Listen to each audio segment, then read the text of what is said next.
And boom, just like that, it's midday on Friday, the 19th of December. Yes, this is the midday show, and it's the last Friday show before Christmas. So, whatever you're up to today, thank you very much indeed for the pleasure of your company. If you're watching this on repeat, well, then hurry up and make sure you make it on time next time. You will notice that there is a certain character missing from this particular production. Yes, you're right, Mr. Russ Kane is not here today, but that is because he's exceptionally busy working elsewhere. But fear not. Actually, I don't even know if he's here on Monday, is it? No, I think he's here on Monday. I can't remember. I can't keep up, you see. He's got such a busy schedule, I'm not entirely sure. But as they say in show business, the show must go on. And speaking of the show must go on, the absolute first thing we must do is talk all things, well, shows really. I'm delighted to say, waiting in the wings, eagerly awaiting, is Jonathan Baz. Jonathan, a very good afternoon to you. And hello to you too. And what a lovely hat that Well, you're yes, thank sporting. you for noticing. I thought I'd get in the festive spirit, or as near to the Yes. festive spirit as I can. I got to be honest, actually, the main reason why I got this hat when I saw it is not so much because I'm more of a bar humbug kind of person, which I do appreciate. So if you're looking, it might be in reverse, but it does spell out bar humbug. It's not because I am typically bar humbug. It's actually more just because I only wear monochrome, and a red Santa's hat doesn't really suit. Not that a black one does either, but still. No, it's very nice. From cravat to hat. Thank you. I see what we did there. Very good. Actually, no, I tell you what, let's make it a little less mean. And there you go. So it will be a black Santa's hat. And there you go. I've removed the bar humbug now, so I feel like it's a little more cheerful. Anyway, you look like a rebellious elf with a black cap. I could live with that. I'm about the right height to be a rebellious elf, so it would work, I think. Now, Mr. Baz, what have you been watching for us in this nice. Christmas season? I'm peering out from this screen that you have festooned with bright red balls. It's yeah, we're looking all festive.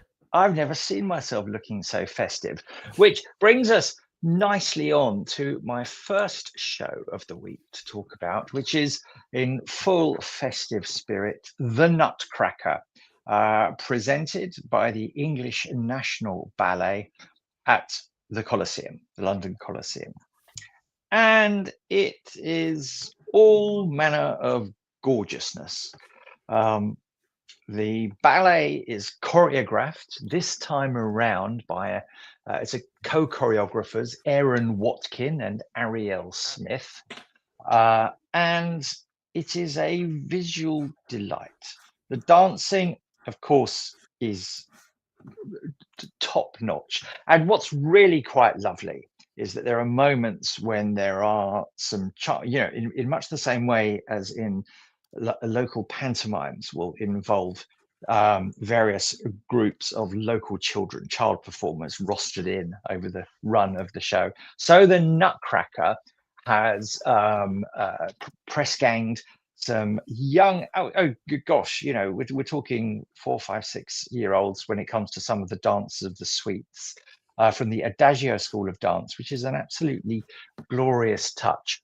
But when it comes to the grown-ups doing the dancing, Ivana Bueno is Clara, and Paulo Rodriguez plays her Nutcracker prince, who, as Clara falls asleep after a very boisterous children's party, she's whisked away in her dreams to the land of sweets and delights in a glorious sleigh that is drawn by a seahorse. And for those younger members of a seahorse, I kid you not, a seahorse, a crystal seahorse, no less. Must be a bit hard. The seahorse is tiny. This is a very big seahorse. This seahorse is as big as me. Gracious! Okay, possibly larger. Beautifully animated, and there's lots of clever flying going on. And I have to say, the little ones in the audience, or the younger ones in the audience, will have their eyes popping out of their heads at seeing this flying sleigh take off towards the end of Act 1, having sat through, of course, some gorgeous dance first, and then the whole of Act 2 takes place in the Kingdom of Sweets, and the ballet is fabulous. The tunes, I'm not going to hum them, but they're incredibly recognizable.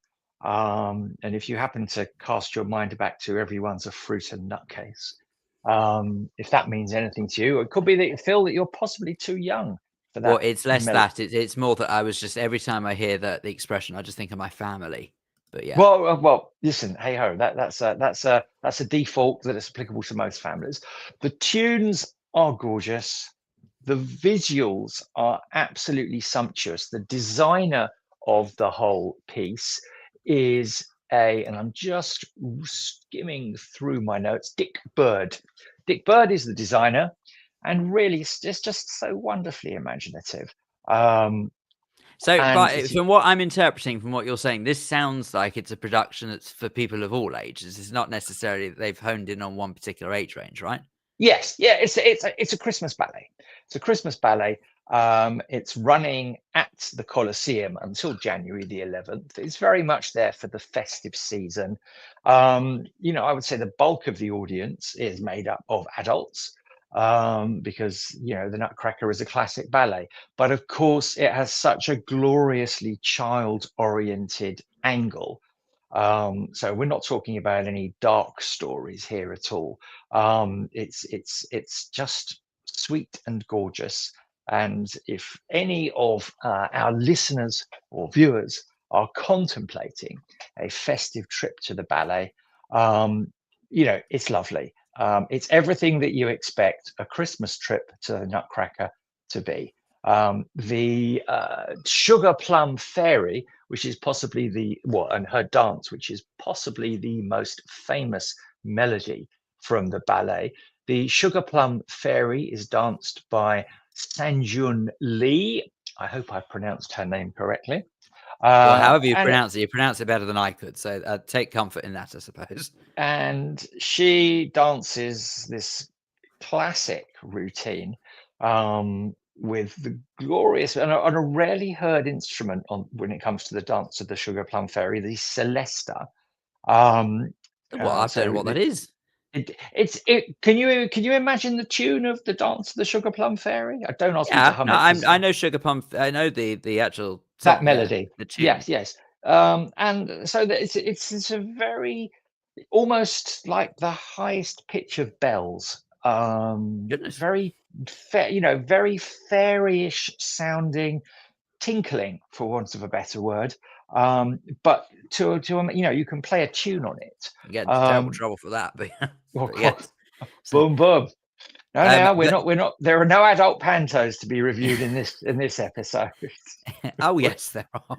Oh, boom! I see what you Anyway, did there. no, but in all seriousness, I didn't actually realize that's what it's called. So look, every day's a school day. I love it. Brilliant. Hey ho! It's lovely. Really, if someone's looking, if people are considering a trip to the ballet, it's a very lovely way to spend some Have you time. seen any other product? Not necessarily this year, but I mean that in years gone by. Have you seen any other productions Nutcracker. of Of the Nutcracker to Nutcracker. actually sort of see? I don't know what I was going to call it, Sugar Plum Fairies, but yeah, no, of the Nutcracker to Yes, the compare answer. it to. Yes, I have. I mean, I'm not a ballet. I don't see a huge amount of ballet. I see bits of ballet. I did see the ballet a few years ago. I think it was a Matthew Bourne version. It had moments of. It was a little bit darker. It didn't leave me as enchanted. For me, Nutcracker is all about sweet and frothy and enchanting visuals. And one cannot wish, if you really want to go into sort of the dark side of what's happening in this young girl's dreams, etc. Believe me, there's darkness to explore, should one wish. But taking this at its very superficial fairy tale level, it's sumptuous. So to that extent, go and see it. It's good fun, for a Christmas trip in town. Excellent. So that's the Nutcracker at the Colosseum, yeah? That is the Nutcracker of the Colosseum. Now, let's move on to something far darker, which opened this week, which is Paranormal Activity, which has opened I at have the heard about. I haven't seen Ambassadors it. Theatre.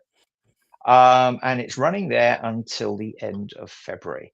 Now, this is drawn from the, I believe, 7-movie franchise that is long established in the consciousnesses of those people who like scary movies. It's a poltergeist story.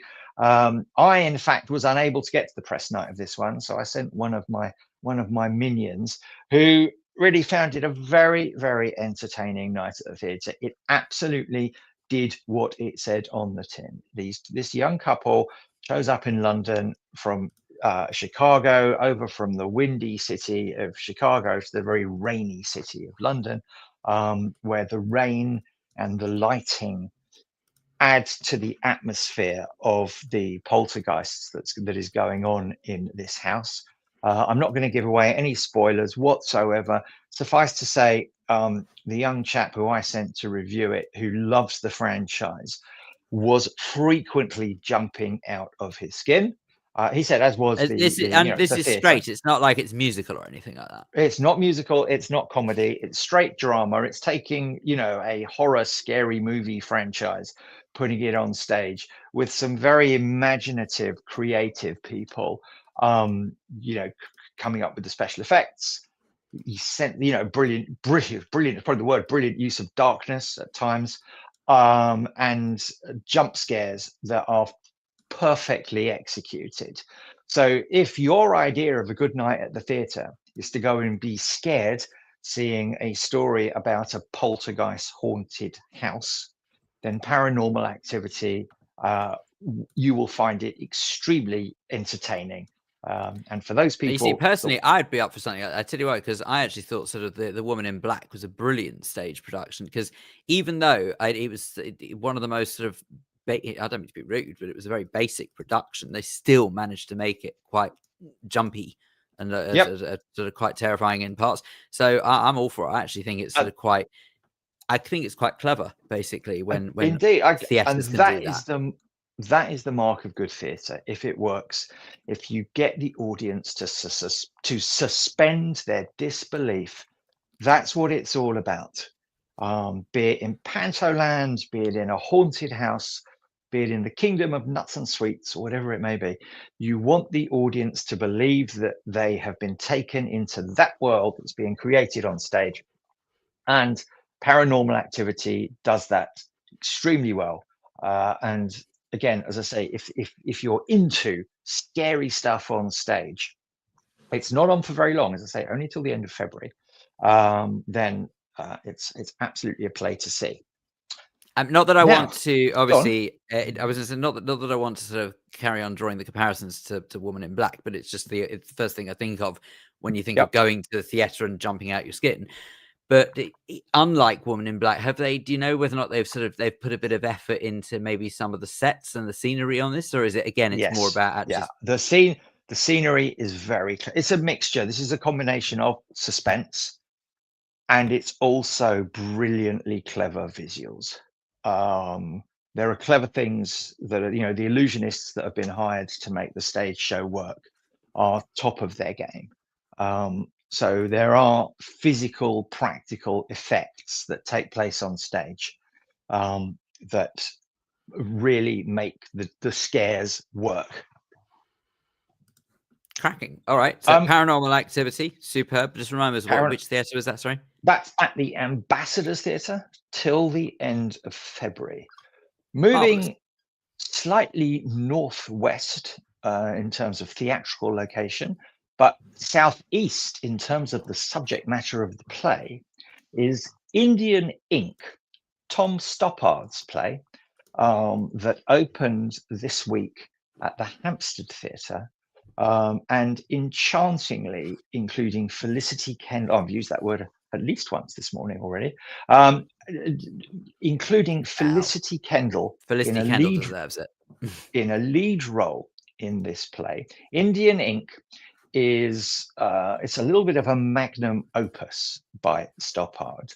It's a straight drama, and it's a bit of a time bending story, because it opens in the 1930s as young Flora is arriving in India, whereas we learn she's there to be in a hot country, having had a sea journey, to recover or to try and ease a particular ailment that she is suffering from. We never quite find out what, but she effectively is our narrator as she goes through, and probably actually she beds her way across bits of the subcontinent, but really observing so many aspects of one of the last decades of the Raj before India was partitioned in 1947. This, as I say, is set in the 1930s. But the play also, the time-bending angle is that Felicity Kendal plays this character, Flora's sister, in a far more up-to-date setting, looking back on her sister's life. So you have a young woman, Ruby Ashbourne Serkis, who plays Flora, a woman in her 20s, and you have Felicity Kendal playing a character known as Mrs. Swan, who is Flora's younger sister, though of course now she's well in her 70s as a character and indeed as an actress. And the juxtaposition of these two women's dialogue is very, very lovely. Stoppard has researched his work immaculately. His references to, I mean, not that I can in a position to challenge his referencing, but the level of detail in his references to Indian culture and indeed the British Bloomsbury arts scene of the time, it's almost a bit of a name-dropping, fact-dropping showcase, because he really was a very, very, very clever man. The dialogue is beautiful, the referencing is beautiful, the acting is gorgeous. However, it is ridiculously long. The play lasts for 3 hours. Whoa. Including an interval. Only one interval. Only one interval. And to be honest, there's so much material that Stoppard has crammed into this that to be honest, for the story to be given the respect it deserves, it demands a TV miniseries. I'm not being facetious. There's that much in it, particularly with the time-hopping nature of Felicity Kendal looking back, of Ruby Ashbourne Serkis playing this young woman who's exploring and discovering India. I mean, what's particularly nice is that, well, this is a play that Stoppard wrote in 1995, and he based it. In fact, he had initially written a 1991 radio play, which I understand was just a little bit shorter and a bit more concise. And I don't think his story overall has benefited from being translated from a radio play in 1991 through to a full stage play in 1995, that in my opinion is far too long. A nice little bit of theatrical trivia is that in the radio play, Felicity Kendal starred as the younger woman. And there really is something continuity there somewhere. Absolutely. There's something very poetic. And of course, Felicity Kendal is famously linked, not in recent years romantically, but was romantically linked to Tom Stoppard some number of years ago. And of course, we sadly lost Sir Tom, only a few weeks ago. And of course, this play was scheduled. It's been scheduled on the books of Hampstead for however long, 9 months, a year. It's been up and publicised. But it certainly is a timely well, I suppose all coincidences are timely. It is a timely coincidence that he sees it opening now, so soon after Sir Tom Stoppard has passed away. It does display him as a master of the English language, a master of his dramatic research and of his ability to grab all of these facts, these details, these richness of descriptions and put it into a drama. That being said, I have to say I wrapped up my review that I published by describing it as a bit of a bloated self-indulgence, albeit brilliantly performed. So actually, you see, there's a message that's come here from Mark, who says, blimey, 3 hours, I think my attention span would dwindle. It's quite a daring move to make a production that duration, because there is that risk, isn't there, of that if you do go on too long, are the audience going to start to, well, fizzle? Some dramatists, I would say, can master it. A lot of people, for example, will think a full-blown Shakespeare play is too dry and too long for them. For example, Hamlet, a good Hamlet can run to a good 3-ish hours. But Shakespeare's story crafting structure uses every minute of those 3 hours to really build together a very beautiful story. Stoppard layers in loads and loads of detail. As I say, it's dripping with detail and research, but it's just too much for a 3-hour drama. And I get the story that he's telling about this lovely look back from Felicity Kendall's point of view, and then the looking forward in the present day from the younger woman's point of view. For me, as I say, it was too long. It sadly led to me getting bored during both acts, because the first act it's quite a long haul until you're allowed to have your gin and tonic. So is that the measure? Is it? well, it depends, and yet, conversely, as I said to Russ 2 weeks ago, a few weeks ago, I was at All My Sons, an Arthur Miller heavy play, really heavy, really bleak, really grim. Not going to re-review it. Did that 2 weeks ago. 2 hours, 10 minutes non-stop, heavy drama. But I have to say that 2 hours, 10 minutes flew by. The only way to describe it. It was electric acting, electric dialogue. And Stoppard loses that electricity in amongst the beauty and the wordliness of his dialogue. It's like I say, if you want to go and see a Stoppard, it's not one of his best, but nonetheless, it's on now. Great cast, great acting, great production values. Make sure you've had a good cup of coffee beforehand, and also, that you're comfortable from a lavatory's perspective, because the first half is quite long. But go in with your eyes wide open as to how long it's going to be. It is gorgeous, in my opinion. It's too long, but it's got as I say, Felicity that's only Kendall my in it, so opinion. it can't be that bad. It's brilliant. The acting is brilliant. As I said, bloated self-indulgence, brilliantly performed. I cannot fault the technical values of this production. The actors are top-notch. The scenery, apart from a bit of a wobble at one point, the scenery is beautiful. All different buildings fly in and out at the Hampstead Theatre. You have to expand on that. What do you mean a bit of a wobble? What happened? Some British soldiers, in a bar, sort of come crashing through drunkenly through some double doors, but the whole wall wobbles.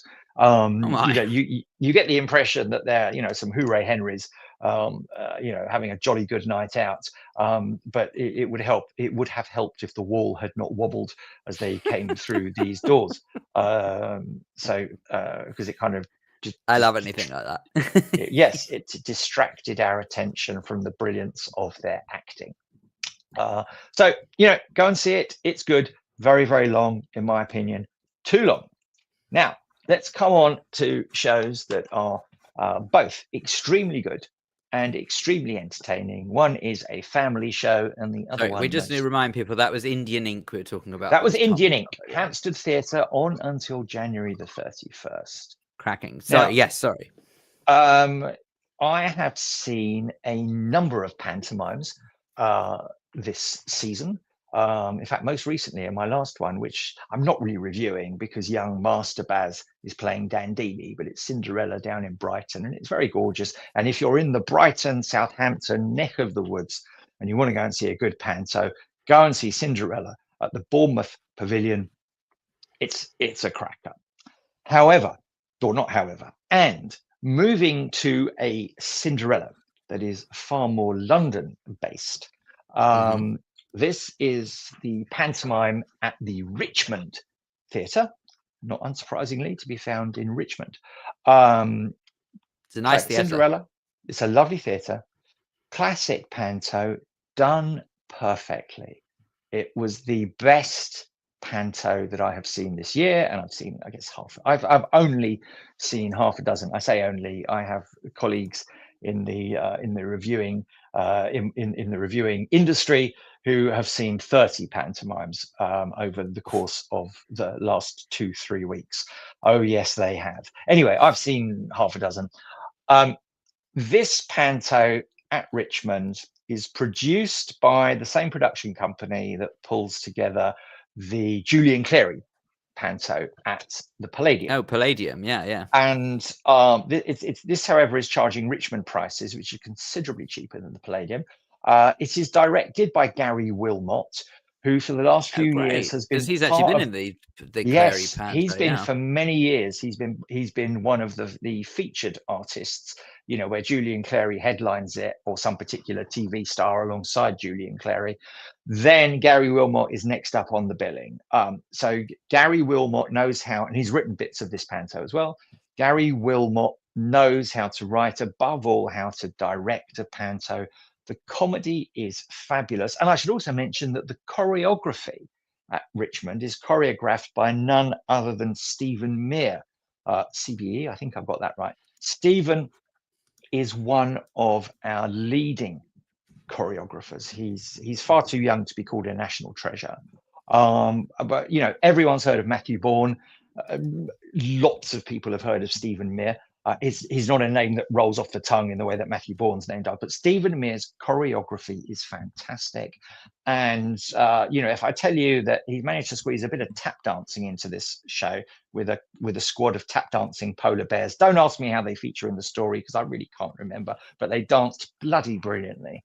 From a casting point of view, the celebs in this one, Helen George, yes, her of Call the Midwife. Call the Midwife. She is the fairy godmother, and a rather fabulous actor called Charlie Stemp. Does that name mean anything to you? It absolutely does. Charlie Stemp. I remember seeing him for the first time. I think it was where he was probably first shoved into the limelight. Was Half a Sixpence. Half he was a Sixpence. in 2016. That's where, and he was correct. superb. He is, and since then, as you probably know, he's gone on to Broadway to support Hello Dolly, where he's played. You know, he's frequently referred to as, you know, the next Michael Crawford. Yes, and I can completely see why that is. And it's nothing to do with Half a Sixpence per se. It's just because that's how brilliant he is. He is brilliant. He really is a triple threat of singing, acting. His dance is exquisite. You know, he led in Crazy for You, that came from Chichester into the West End 2 or 3 years ago. And he plays Buttons. That is very good. Yeah, very good. Yeah, he plays Buttons. He absolutely makes the most of Buttons.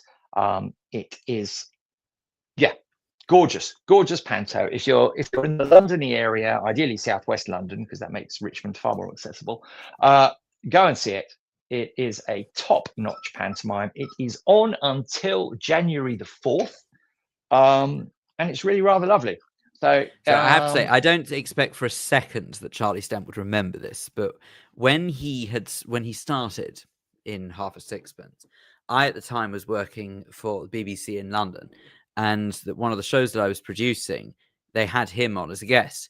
And I had fairly limited expectations just because I thought, oh, God, you know, here's someone who's been propelled into the limelight, into the West End. They're going to be a bit difficult to deal with because, let's be honest, sometimes that's what we can be up against. But actually, he was one of the nicest guys. He is. I've met him briefly on a couple of occasions. An absolute gent and a ridiculously talented performer. Let me finish, and I'll try and be as zippy as I can on the most bonkers comedy that opened this week. Reviews have all been suppressed up until last night, called Oh Mary! ! Oh Mary! Which has opened at the Trafalgar Theatre. It's come over from Broadway, where it's won a couple of Tonys and been nominated for loads more. And this is a comedy that sets out, well, it doesn't really set out to do what Hamilton did for Alexander Hamilton, who was the Treasury Secretary. This is about Mary Todd Lincoln, First Lady, married, of course, to the eponymous Abraham Lincoln, who, you know, as you'll be well aware, was assassinated in a night at the theatre. And the play... It's a good job he had a box, because his top hat would have got in the way of the person sitting behind. Oh, quite. Yeah. The play is only 80 minutes. The comedy, and interestingly, it was a review. We got instructions from the PR company about what we can and cannot reveal. So I can't tell you anything about the plot other than it focuses around the last 2 or 3 weeks or the 2 or 3 weeks of Mary's life, because the play is all about Mary that led up to her husband's assassination. It is hilarious. There are But it doesn't moments sound which like the kind of thing that would be that funny. So what have they done to twist the okay. reality to make it So amusing? If you can't say that much. Mary Todd Lincoln is a drunk, and I think in real life she was an unfortunately suffering alcoholic. She is an outrageous alcoholic. The interactions that she has, and I can only refer to these people by the names that are shared, that are told to us all in the program. She has her husband. Well, we know who he is. She has her best friend. She has her teacher, Mary's teacher, and her husband has an assistant. So there are four other. There are his husband, his assistant, her teacher, and her best friend. And the dynamics and the interaction that go on between Mary and between these other characters, and sometimes these other characters and Mary's not involved in the dialogue. It is just comedy that has been rehearsed and written to the sharpest degree, performed with split-second timing. There are gags that are built up that are delivered so perfectly, they still surprise you. And there are twists that leave one's jaw dropped at what this play sets out to suggest happened historically. It really is a work of fancy and of fiction, but the comedy is it's also one that's splitting the critics. I've given it 5 stars. My friend Clive Davis at the Times has given it 2. Oh dear. So maybe it's somewhere in the middle. well, as far as I'm concerned, it's at the extreme. It's just it's writing that, in my opinion, is razor sharp and very, very funny and very, very well put together. It is adult. It's strictly really adult. Do not take an under 16-year-old to it. It's not appropriate. Well, But consider us warned. And would you say it's what it's called? Oh Mary, is it? Sorry. It's called Oh Mary. It's on until late April the 25th. As I say, this cast of 5. I just found it. I didn't know what to expect. I knew there was a lot of talk about this show over from America. People were talking about it. Chatter. Let's go along. I was blown away. Amazing. I hadn't expected to be laughed. I didn't expect to laugh as much as I laughed, and finding it just so brilliantly produced. Good writing, good technical values, and at 80 minutes, what's not, you're in and out before you've blinked. Well, quite. And sadly, we are out before we blink, because that's it. Time up, Jonathan Baz. But thank you very much indeed. I want to take the moment just to sort of say that obviously wishing you a very happy Hanukkah, apart from, of course, Merry Christmas as well. And thank you. And I know Russ would obviously want me to say thank you enormously for everything you've done for Midday Show over the last year. And here's to 2026. It is a pleasure indeed. See you on the other side. See you on the other side. Farewell, Jonathan Baz. We're sorry we won't see you at our Christmas drinks, but there we go. Hopefully we'll see you very soon instead. Well, from one legend of the Midday Show straight on to the next. And who knows where in the world she is this time, but it's the one and only Chantal Rickards. Hello. Now, hello, Chantal, how are you? I'm very well, thank you. I hope you are as well. I'm not sure where you are. You might have to give your internet a bit of a shake. It's reminding me of the old days of Russ. But we'll try it all the same and see what happens. Well, where are you? That's interesting. Okay, if it doesn't work, because actually I'm in an office and it says I've got 5 bars and all the rest of it, but if it doesn't work, I'm just going to go back to my mobile phone and do it from there, because if this isn't working, then it just is irritating for people.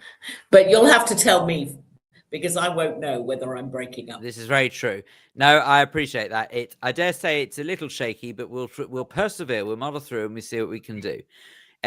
Chantal, I want to. I know that obviously there's plenty to discuss. But there's something that, I'll tell you what, I think I'm going to say right here and now. Let's make this executive call before we get into any discussion. That I think your phone does need a bit of a shake. So I'm really sorry, but I'm going to take you off screen. I'm going to say that if we can go back to some sort of mobile device, I think that might work out better, because unfortunately that is not quite strong enough. However, we'll speak to Chantal in just a moment. But look, this is, as I mentioned earlier, this is unfortunately the final Friday midday show of the year. But don't worry, back in the new year and all of that. I think it's going to be the second week of January that we will come back with a full bang. And Russ has warned me. He did say that he was off for today because he was conducting, I think, a couple of funerals. And as you well know now, that Russ has been doing his work as a celebrant and doing all sorts of marvelous stuff with that over the last year. But I suppose I want to take a moment just to sort of say thank you very much indeed for tolerating the nonsense that we come out with on this program. You know, it's always nice to know that we have people who regularly tune in and have a little chat with us and see what we're all about. It's just escapism. And it's, to me, it's absolutely bizarre to think sort of this was born out of a concept that started all the way back in 2019, actually, because it was Men's radio station that really got this ball rolling. And the midday show was sort of born out of that after Men's radio station ceased broadcasting. So there you go. Let's see whether or not Chantal has managed to have a go with the internet. Chantal, are you back with us now? Oh, no, she's still going. So there we go. We'll come back to Chantal in a bit. But anyway, no, I appreciate it all the same. I have to also apologize to you, by the way. I really am very sorry, because I know that my attendance for midday show has been a little bit lackluster.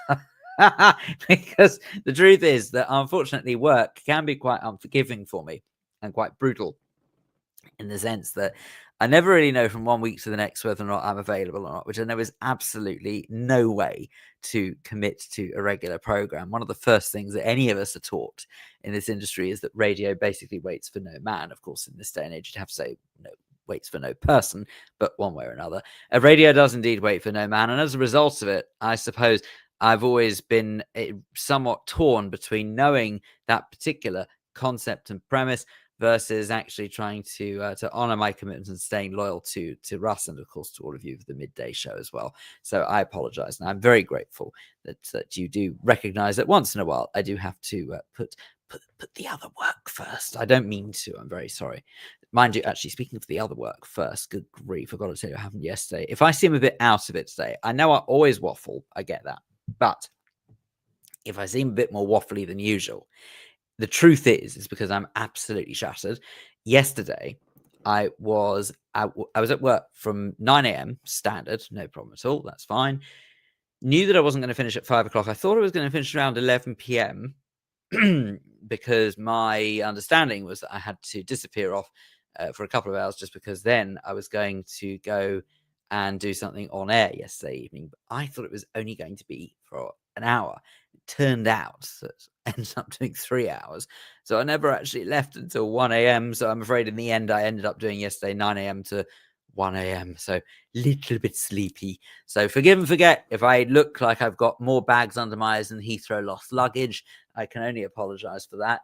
And I also only apologize for whether or not I look like I'm disinterested. I'm not. I'm loving it. You know, I love midday show, but I've got to tell you, when I don't drink coffee, and I absolutely refuse to drink coffee, it's a little bit harder than I think. But anyway, right, I'm going to carry on muddling through all the same. And I'm delighted to say that it looks like we are on the brink of getting Chantal back with a much stronger internet connection. So now let's see whether or not, if Chantal, we've got you back. Well, I think so. Can you see me? I can see you. I can hear you and see you. There we go. Splendid. I can see you perfectly. But I have to warn you, it's a little bit like a floating head at the moment. So you might want to tilt your camera down a touch if you can. But no, I can. There we go. That's perfect. Look at that. How about Splendid. that? Chantal, am I allowed to say, I don't know whether or not this constitutes as impertinence in this day and age, but it's your jacket that you're wearing is delightful. It's very nice. It's my Christmas. Well, it's not quite a Christmas jacket, but it's just sort of a little bit more festive than just a black jacket. Yeah, as you can see, I've gone full on festive with my bar humbug hat, but it's. I know. I think I would have worn my reindeer antlers if I'd been. Yes, if I'd been at home, but actually, then you were worried about picking up a TV signal. Yeah, very funny. Straight very in. Funny. Live review straight into the head. Amazing. Now, Chantal, Phil, what does Christmas look like for you this year? What are you well, up no, to? I just want to talk about, because you mentioned Hanukkah, and one cannot rush on to talk about the frivolity of film and television without mentioning what has been happening in your community on the other side of the world this week, because it's been a shitty week all round. And I didn't know whether you wanted to mention it or whether it should not be mentioned and we should move on and just focus on the future as opposed to on the past. But if you wanted to talk about it, I mean, if only to talk about the television coverage of it, which was international. I was overseas and I watched everything through an international lens. I kept swapping it. I was in my hotel room in Dubai, just swapping between all the different international channels and see what was coming through from Australia. But over to you. Well, so I tell you what, thank you for bringing that out. I was in two minds as to whether or not to do that, but I suppose that sort of what I would say, and I'll try and keep this as brief as possible, is I think anyone who doesn't realize the horrors behind it or recognize the horrors behind it is not human. They're obviously a ghastly individual, so therefore they're not really worth bothering with. But in terms of the actual incident itself, all I really hope that comes out of this is people realize that when we bang on about the situation in the Middle East and say that we're not dealing with normal people here, these are individuals who want to wipe Jews off the map, regardless of where they are in the world. It's nothing to do with what Israel's doing. It is to do with global Jewry, and they want to get rid of Jews the world over. I hope this goes some way to showing that we're not making it up, that it is true, and that is absolutely what we've witnessed in Australia. Furthermore, I would also say that to anyone who decided to go in support of the very regime that is responsible for this outrageous attack in Bondi, then shame on you. As far as I'm concerned, you are part of the problem. You're not part of the solution. There can never be peace anywhere in the world for as long as individuals like that exist, because what you think you're supporting, you're actually supporting a tyrannic regime that is just vile beyond any human imagination could possibly offer. And finally, what I'd say is that the only way I could possibly think that would be the biggest proverbial two fingers up to the cretins who carried out this revolting attack is that if we, all of us, regardless of religion, creed, color, anything like that, stick together and know that we are all humans and actually we all deserve to live in peace and harmony and just respect each other, I can't think of a better way to pay back what they've done than that. Yeah. Well, good words, very good words, and great to have some sensible voices out there just, espousing peace and harmony, because it's a fairly simple equation. I just don't get why it can't happen. I mean, I know that's an overly simplified view of it. But it's not, because, and I tell you why it's not, is because actually peace is easier. This is what blows my mind, is that if you think peace is cheaper, so it's actually better value for everyone. A lot cheaper. Yeah. Peace is easy because then you don't have to come up with any diabolical cunning to sort of attack another human being. Yeah. And better still, seeing as the vast majority of people, and I do genuinely believe it's the vast majority, the reason why these incidents make the news headlines is because thank goodness they're so rare. And they do affect, in the grand scheme of things, such few people. Please don't misunderstand me. I'm not trivializing those who have been impacted horribly by what's happened in Bondi. Of course, it's horrendous for anyone who's going through it. But my point is that sort of when you consider that the victims and their families all together, collectively, that has impacted around 100 people who may sort of around 100 possibly want to understandably seek some sort of vengeance. I don't know if they all do. I wouldn't blame them if they did seek some sort of vengeance for what has happened to them. Collectively, the millions of people who live in Australia may be upset by it, traumatized by it even, but the vast majority would want to carry on living in peace. And this is what I'm trying to get at, is that however horrendous the ripple effect is by any of these attacks, and again, I'm not trivializing the attack, it's horrific, horrendous, disgusting. My argument is that there are more of us who all collectively just want to get on with our lives. Absolutely. Why can't we? No, I mean, it doesn't make sense. It never makes sense. Violence never makes sense. And also allowing people to have automatic rifles, to me, doesn't make sense. I know that's a whole other argument. But after I would personally say, hypersensitive around gun laws. But it's, I to would, me, but it's I just agree madness. completely. I would literally suggest that the simplest solution to all of that is that every single time the police or authorities happen across an automatic weapon, regardless who possesses it, regardless of anything, confiscate it, remove it, bin it, destroy it, get rid of every single gun that ever exists in this world. Yeah. Is the Couldn't agree obvious more. answer. But anyway, onwards and outwards. Right, Onwards should we and move on to outwards, something exactly. lighter? Well, I've got a whole load of really random documentaries that I've been watching this week, but I think the big shout out initially for all the Christmas specials, because there is definitely something out there for everybody over Christmas, whether you are celebrating the holiday with lots of family and friends or that you're just curling up on a sofa on your own. Hopefully not. But there is a ton of great stuff on telly. And I think there's a Traitors Christmas special. There's an Amanda Lamb Christmas special. There is the Strictly Christmas special, a Death in Paradise. So lots of original new ideas. Lots of, I know, but it wouldn't be the same without them. You wouldn't miss them for the world. Midwife Christmas special, I'm sure. And there is definitely a Call the Midwife Christmas special. Yep. Very good. I'm not sure that there's a, Mrs. Brown's Boys, is she coming back?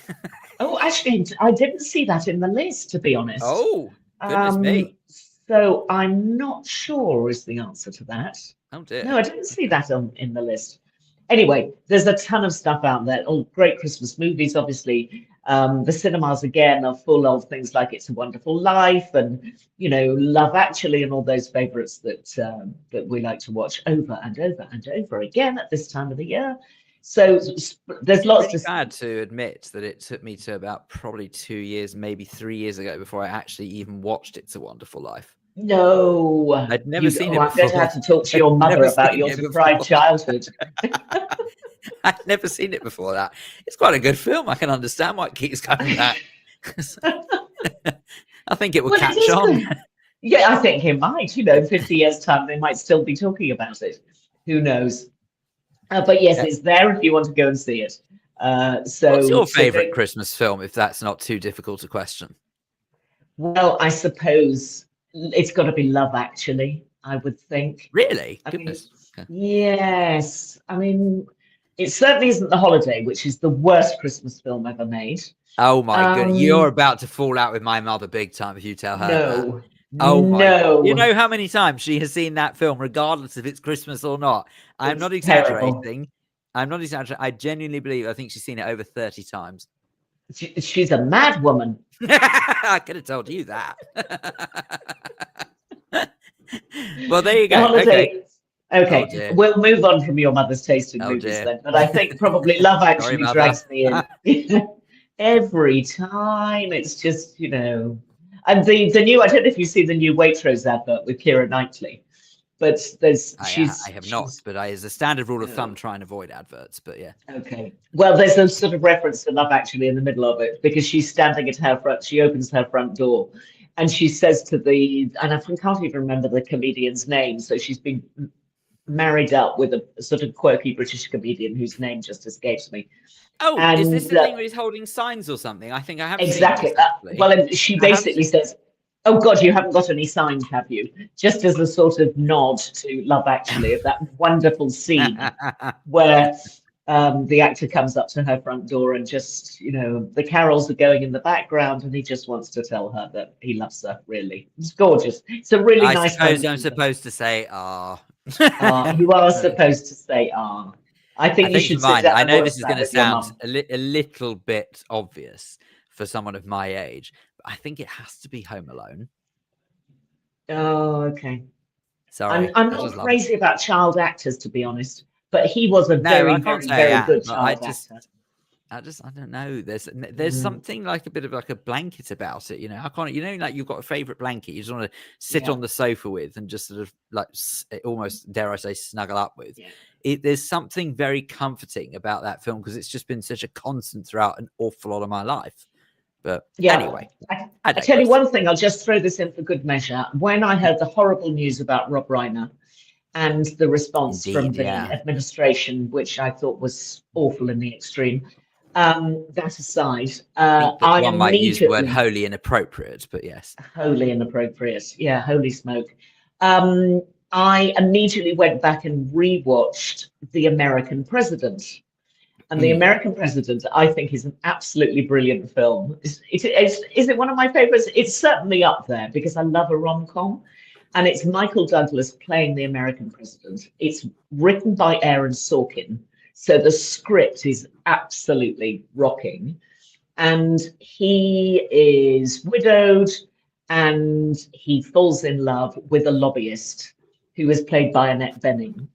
And it's just beautifully done. And Rob Reiner was the director of that. And I just thought it just put me in a better frame of mind, having heard the terrible news about Rob Reiner from the US. Anyway, if you haven't seen it, try and find a film called The American President with Michael Douglas. And just, it's 2 hours of pure joy and pure fun and some really good writing. And an America that's at peace with itself, or nearly at peace with itself. Anyway, but it hasn't got a Christmas theme, so don't look out for one. It's just a by the by. No, Speaking of sad news to come out, it's affected me in a bit of a strange way, really, because I don't normally get affected by. I know it sounds terrible, but I guess it's because I just work in news. I'm so almost immune to bad news. But I was really shocked. I don't know whether or not how familiar you are with the BBC drama Waterloo Road. Yes, well, I certainly watched the very first series. You know, that must be 15 or 20 years. Probably eight years ago. Really now, good. Yeah. So there was an actor in it who is actually the son of another actress called Debbie Rush. Debbie Rush was in Coronation Street. She played a character called Anna. Okay. Anna Windrush, I got a feeling her surname was, or something like that. But anyway, she's an actress. Her son William Rush, or Will Rush, was an actor in Waterloo Road, and has also appeared as a contestant on X Factor and everything. So he's done, had reasonable success. Read the news this morning, not entirely sure what on earth has happened because nothing's been disclosed, that he has died at the age of 31, and I'm absolutely gobsmacked by it. So because I don't know, you just somehow you don't think of things like this when someone's as young as that, I guess. So no, but no idea. I've really no idea what the cause is. It's not been revealed at all. But it just seems so horrible, So it's not. There's no ideal time ever for a child to die, but especially just in the run up to Christmas, it just seems horrendous. So I don't know. I think they're in rehearsals or recording at the moment, because my friend Denise Welsh posted something yesterday on Facebook saying that she was just going back into Waterloo Road for, I don't know, recording. Yes, she's doing the next series. Yeah.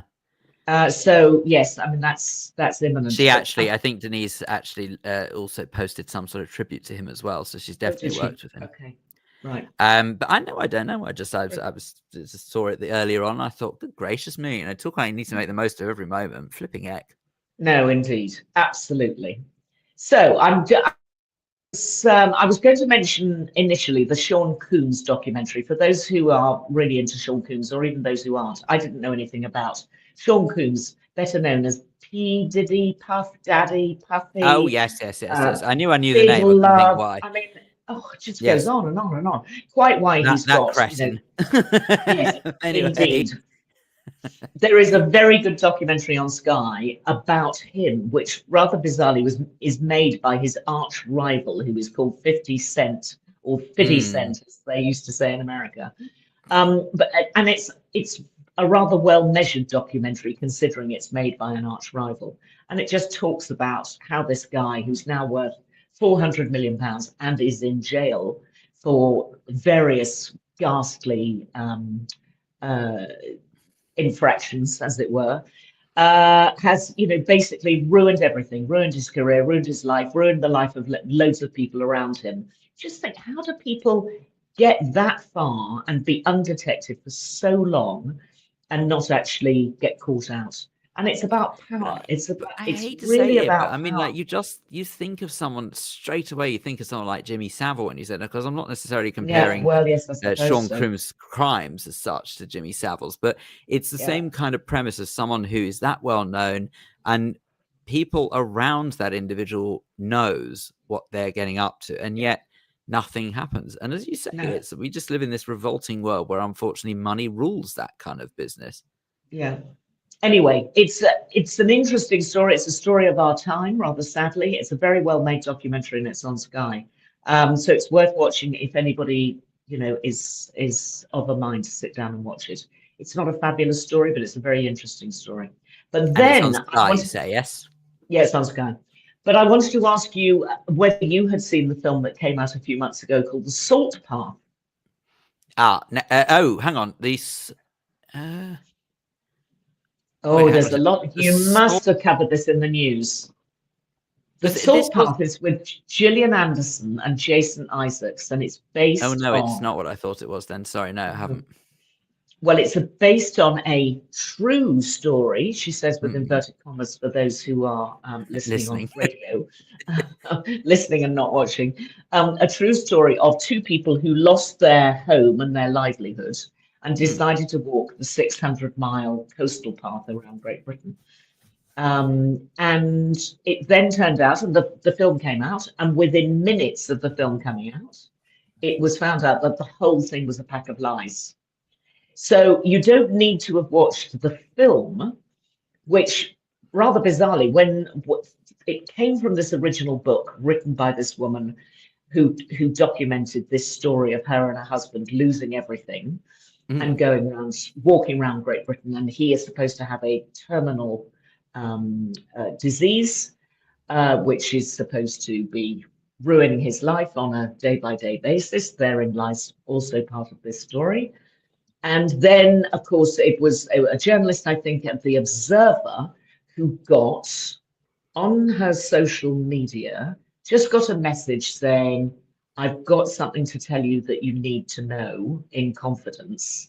And interestingly, the journalist, that I was interested in your thought in this, the journalist said, oh, when I think I'm getting a tip like that, I'm always highly suspicious and I think it's going to lead nowhere. And I thought, how interesting that a journalist would automatically think that somebody was wasting their time as opposed to giving them a tip that actually, in this case, turned out to be the story that this. Yeah, I do kind of understand that thought process, because I guess that journalistic integrity is not something that it's not that it doesn't necessarily come naturally to people who are journalists, believe me, but it's more, I think that when you work in journalism, you recognize the importance of integrity and making sure that things are absolutely solid. Whereas unfortunately, a lot of the time, what people can see in any story is just the emotion behind it without necessarily fact checking. So that plays a massive role in people's ability who do not work in journalism to be able to actually give a tip off of something that is 100% genuine and everything that you see is what you get. Whereas it could be that someone is emotionally tied with, say, the creators of said film or something like that, and just don't like them and want to see the sort of the faults in them and report that rather than actually reporting something truthful. So I get why that journalist would have said that they have low expectation that a tip-off would lead to anywhere. But make no mistake, when you get the good ones, then yeah, absolutely run with it. Yeah. Well, the other thing I thought, observer. indeed. Well, when it turned out that the film was a pack of lies, which obviously a lot of people had watched by that stage or saw all the publicity, and Jason Isaacs and Gillian Anderson were out there saying this is based on a true story. Even though the story was then debunked, the book, the original book, went back up to the top of the Sunday Times bestseller list, which makes no sense to me whatsoever. So why would you go and buy the book that written by this fantasist couple that has been debunked? Anyway, that's an aside. But I did wonder about the publisher, or in this case was a British publisher, Penguin, who didn't they.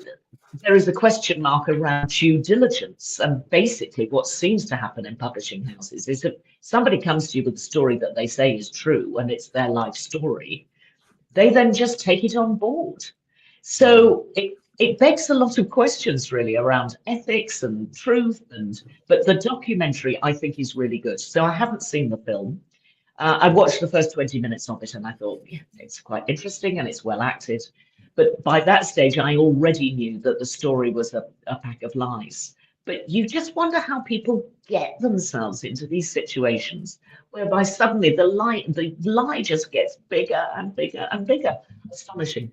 Anyway, It is. And so what's that called? Sorry? It's called The Salt Path Scandal, and it's also on Sky, actually. It's also so Sky and Now, so that's where you'll find it. But there are lots and lots of documentaries out there, but this one is rather well informed because it comes from the original journalist at The Observer who uncovered it all. Amazing. Chantal, thank you so much. And I know that also Russ would want me to say thank you for everything that you've done over the last year for Midday, and looking forward very much to carrying on your great work in 2026. But I'm also looking forward for when we go for a cheeky spot of dinner on Monday evening, all of us. So I'm looking forward to I am greatly looking forward to that too. So, anyway, all right. But we've gone way happy over. Holidays to everybody. Absolutely. Happy Hanukkah, Merry happy Christmas. holidays, happy Christmas. Yeah. Absolutely. Merry Christmas, everyone. Happy New Year. Friday show returns in the new year. That's it from us for today and indeed for 2025. But we look forward to seeing you the other side. Don't forget that Neil will be back on Monday. I think Russ is joining him, but even if he's not, join Longy one way or another. Have a great weekend and a very happy festive season. Bye all. Bye.